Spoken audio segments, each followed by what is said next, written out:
तिला खरं तर इंट्रोडक्शनमध्ये ही गोष्ट सांगायला पण तुमचं इंट्रोडक्शन किती करावं ना दिलीप भैया, म्हणजे तुम्ही इतके उत्तम ताकदीचे नट आहात. तुम्ही सगळ्या माध्यमांमध्ये तुमचा टी व्ही असो, सिनेमा असो, नाटक असो, या तुमचा संचार आहे.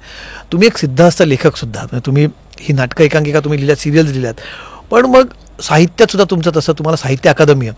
म्हणजे असे किती व्यक्तिमत्व अशी असतील की ज्यांना अभिनयासाठीचा तुम्हाला राष्ट्रीय पुरस्कार मिळतो, तुम्हाला राज्य सरकारचे पुरस्कार मिळतात, तुम्हाला बाकी पुरस्कार मिळतात, आणि सोबतच लिखाणासाठीचा असणारा मोठा मानला जाणारा साहित्य अकादमी पण मिळतो.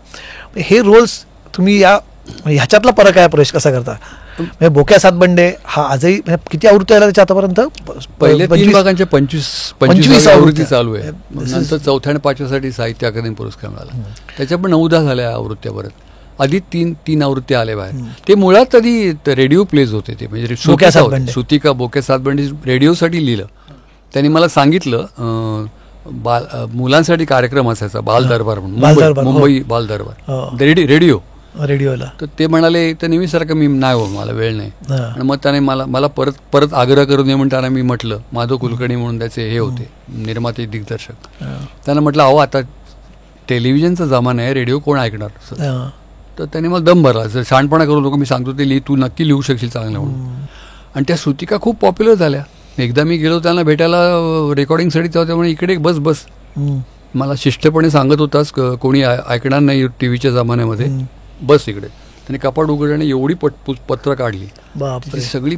ती पत्र बहुतेक 95% पत्र ही मोठ्या शहरात जिकडे टीव्ही बघितला जातो तिथली होती, ते रेडिओचे वेळ.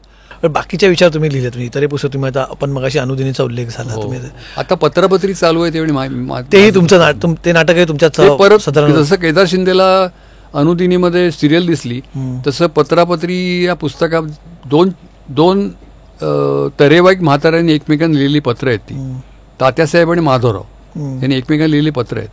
ते विजय केंकरेच्या हातात पडले. विजय केंकरे म्हणाले ह्याच्यावर हे स्टेजवर होण्यासारखं आहे. मला किंवा माझ्यासारख्या अनेकांना असं आश्चर्य वाटलं की तुम्ही मग नक्की अनावधानाने ठरवून तुम्ही लेखक व्हायचं ठरवलं होतं, अभिनेता व्हायचं ठरवलं होतं? ठरवलं काय, मी सांगू काय ठरवलं होतं? मी सायंटिस्ट व्हायचं ठरवलं होतं. सिरियसली म्हणजे मला हे पुढे करिअर करीन असं मला वाटलं नव्हतं. माझी सायन्सची करिअर चांगली होती. मी BSc पर्यंत रुईया कॉलेजला होतो. बरं. मग MSc मी टाटा रिसर्च सेंटरला MSc विथ बायोफिजिक्स होतो. अच्छा. त्यात मला फर्स्ट क्लास मिळाला. मग मी 1 वर्ष ॲटॉमिक एनर्जीला होतो. भाभा अणु संशोधन केंद्रात मी डिप्लोमा केला रेडिएशन टेक्नॉलॉजीचा. आणि आपल्या कुलाब्याला हे आहे ना TIFR, Tata institute of fundamental research, तिथे मला रिसर्च करायचं होतं. हे माझं खरं काय करायचं तर ते करायचं. अच्छा. TIFR जेनेटिक्स मॉलिक्युलर बायोलॉजीमध्ये मला रिसर्च करायचं होतं. जेनेटिक्स मॉलिक्युलर बायोलॉजीमध्ये रिसर्च करावा. कारण आमचं ना MScला तिथले डॉक्टर ओबेद सिद्दीकी म्हणून होते, ते आमचे लेक्चर घ्यायचे. ते खूप छान सायंटिस्ट होते. आमचे लेक्चर ते घ्यायचे. आमचे काही MScचे सब्जेक्ट्सपैकी काही सब्जेक्ट तिथले होते. आणि मला ती वास्तू खूप आवडली होती. म्हणजे ती TIFR जी आहे ना, 3 बाजूला समुद्र आणि खूप सुंदर आहे. इथे त्या वास्तूच्या प्रेमाने कोणी करिअर करा तर इथे आपण हे संशोधन करूया म्हणून. आणि मग तिथे वेकन्सी नव्हती. मग मी एका फार्मास्युटिकल कंपनीमध्ये नोकरीला लागलो अंधेरीला. रॅलिसची फार्मास्युटिकल डिव्हिजन होती. तिकडे 12-13 वर्ष होतो. मग हे सगळे उद्योग जे मी केले सुरुवात म्हणजे इतकी वर्ष तुम्ही त्यात काम केलं? 12-13 वर्ष हे केलं. त्याच्यात ते करत असताना मध्ये सूर्याची पिले नाटक, चिमणराव सिरियल, एकडा भूताचा सिनेमा, हे सगळं कुठलंही कन्सेशन न घेता मी नोकरीत असताना केलं. मग घरनं म्हटलं का तुम्हाला घरचं प्रश्न की हे कशाला चांगली नोकरी आपलं? कारण त्या काळी असं फार टीव्ही नव्हता किंवा आजचा OTT नव्हतं. नुकतंच असं काय वगैरे हे नुकतंच आलं होतं. व्हिडिओचं नुकतंच आलं. त्यावेळेला मला एकाने ऑफर दिली की तुम्ही आम्हाला जॉईन होता का? सुरेश खरे म्हणून आहेत. ते म्हणाले की त्यांना मी सारखी कटकट करायचो, बघा नको कुठे जाम, मला खूप इंटरेस्ट वाटतो या नाटकांमध्ये, सिनेमामध्ये, टीव्हीवर. ह्याच्यात नोकरीमुळे करते फार रुटीन आहे. नोकरी चांगली होती ह्याची अंधेरीला, पण बांधून घेतल्यासारखं आहे.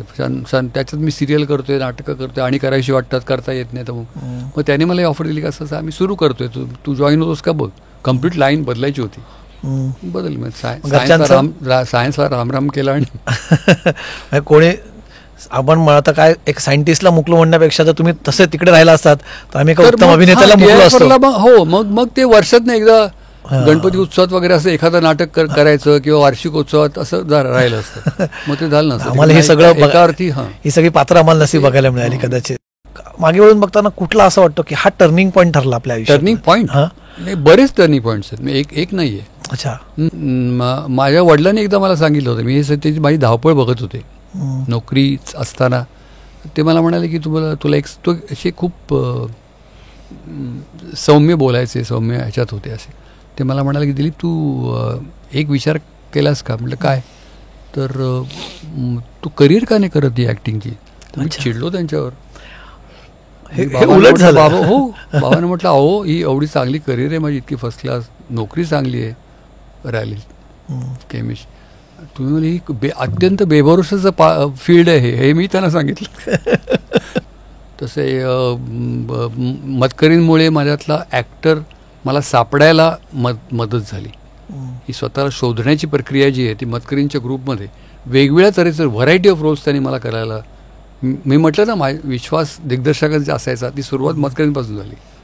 मग टेलिव्हिजनवर विनायक चास्कर म्हणून होते, ते सगळं हे करायचे.